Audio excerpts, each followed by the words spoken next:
Hey up guys! So, some news! I just got accredited for the 75th Annual Venice Film Festival. Exciting stuff!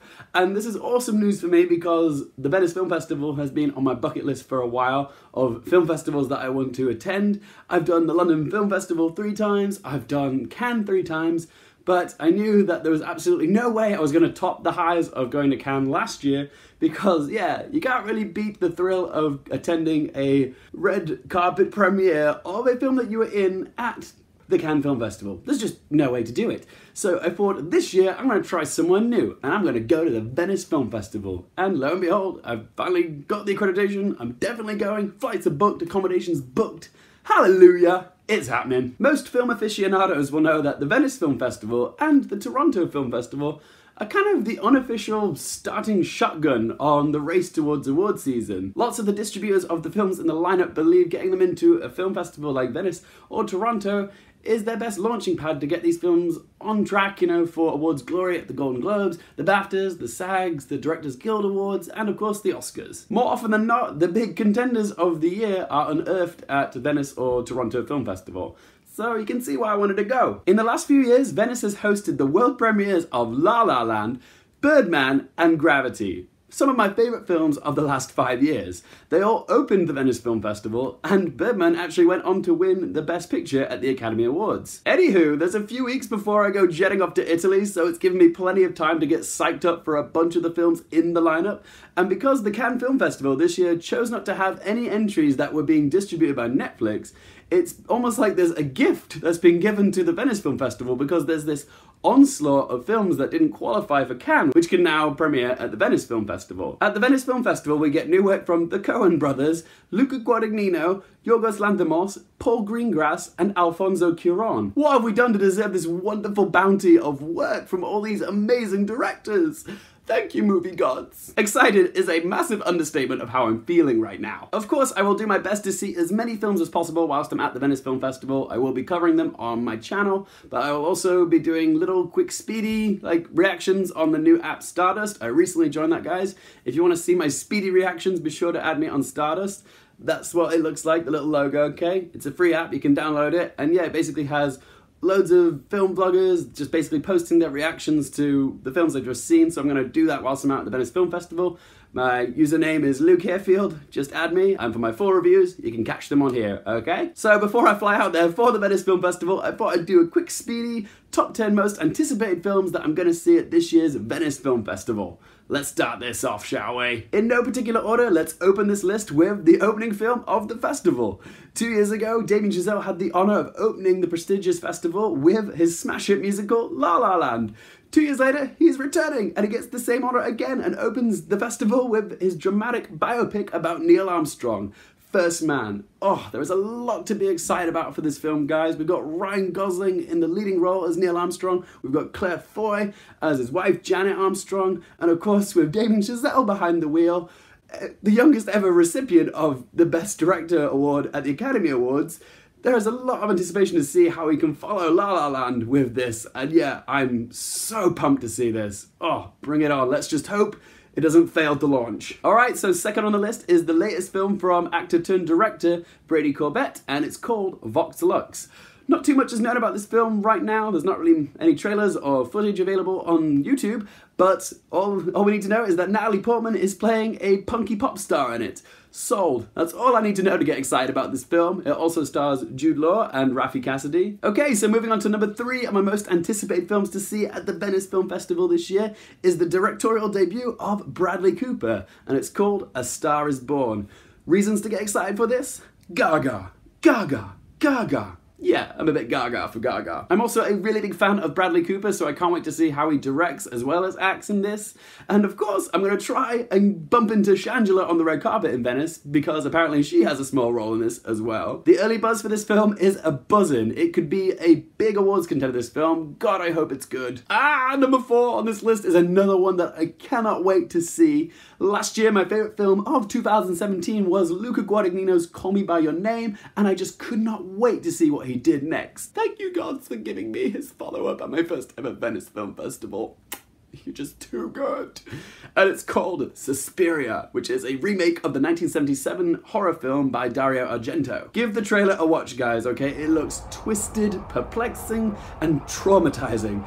3 words you would never associate with the guy that directed Call Me By Your Name. And that's why I'm so excited for this film, because Guadagnino couldn't have gone for a more jarring follow-up to such a sun-drenched gay romance like Call Me By Your name. So yeah, intrigue levels are through the roof. So at number 5 we have the latest from quirky Greek filmmaker.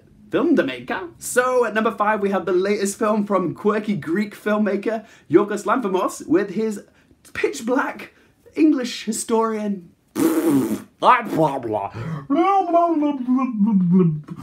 Words are hard. For anyone who's actually watched my channel religiously, you probably remember I had an epic tongue twist fail with Yorgos Lanthimos' previous film, The Killing of a Sacred Deer. And it's happening again!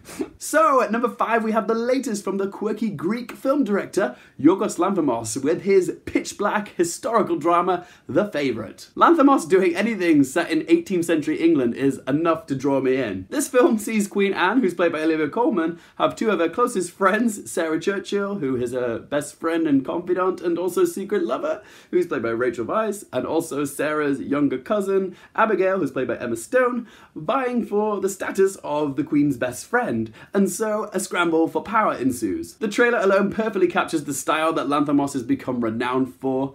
Peculiar, sly, and a little bit unsettling. Watch out for this one, guys. This could be an early contender for Best Picture. Next up at number 6 is the latest film from Mexican director Alfonso Cuaron. How do you follow up your previous feature film Gravity, which ended up winning you a Best Director Oscar? Cuaron has teased us with something very intimate with the trailer for his latest feature film, Roma. This transfixing footage of soapy water washing over some tiles is minimalist perfection. It's intriguing, evocative, and beautiful simultaneously. Roma follows domestic workers Cleo and Adela who work for a middle-class family in Roma. The story explores themes of class, race, and political turmoil in 1970s Mexico and draws from Cuaron's own childhood experiences. Very excited for this one. At number 7, we have the latest film from English filmmaker Mike Leigh called Peterloo, which details the drama of the 1819 Peterloo massacre in Manchester, with talent such as Maxine Peake and Rory Kinnear. And from the trailer, this looks like Mike Leigh's most expensive film to date. This is surely going to be another well-received entry in Mike Leigh's extensive catalogue of work. Let's move on to number 8, and here we have the biopic of Vincent van Gogh, At Eternity's Gate. Directed by Julian Schnabel and starring Willem Dafoe as the troubled genius, alongside a stellar supporting cast which includes Oscar Isaac, Rupert Friend, and Mads Mikkelsen. Can Dafoe snatch himself another Oscar nomination like he did for last year's Florida Project? Early footage of the film released to distributors certainly creates that impression. Get it? Impression? Because Van Gogh was an impressionist? You suck! Right, so moving on to number 9, and we have another English filmmaker with Paul Greengrass's 22nd of July, a powerful docudrama about the sequential terrorist attacks that took place in Oslo, Norway, 2001, which killed over 70 people. Many of them were teenagers at a summer camp. So yeah, harrowing stuff. Apparently it's going to be told from the point of view of one of the survivors, and this is Paul Greengrass's follow-up to the 2016 film Jason Bourne.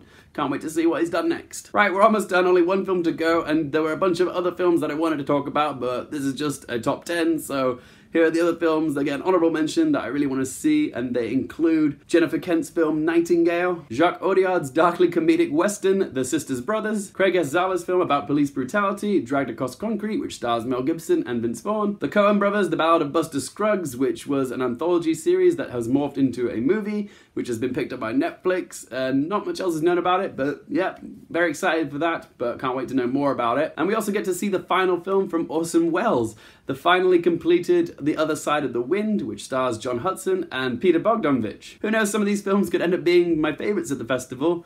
The Coen Brothers is pretty much a given. Right, so finally we get to number 10, and closing the list off is the closing film of the festival, Driven, which is directed by Nick Ham. Driven is the biopic of famed automobile visionary John DeLorean, who of course created the DeLorean car, which was made famous itself by the Back to the Future films. This film sees FBI informant Jim Hoffman, who's played by Jason Sudeikis, infiltrate John DeLorean's inner circle. DeLorean is played by Lee Pace in this film, And yeah, this is during his rise to notoriety with the DeLorean cars and then the company going belly up. So yeah, it's going to be full of laughs. Apparently it's very much a bromance, this film, and I'm very excited to see it, and I think it'll be a great way to cap off the festival. And that's my list, guys. Of course, there is a smorgasbord of films that are both in and out of competition at Venice, which I will try and go see. I will do my best to see as many of them as I can. If there are any films in the lineup that I forgot to mention in this list, or if there are any films that you really want me to review whilst I'm out there, be sure to let me know what they are in the comments section below, and I'll be happy to oblige. I will be covering the Venice Film Festival on my channel whilst I'm out there in Lido, so if you don't want to miss anything, my reviews or updates, be sure to click that subscribe button. And if you want my instant reactions, be sure to add us here on the StarDust app and add me. My name is Luke Hearfield, and also you can catch me on Twitter if you like. But all the info for all the platforms I'm on you can find right below, okay? Thanks so much for watching, guys. For more things related to movies, TV, and popcorn culture, I'm Luke Hearfield, and I'll see you next time.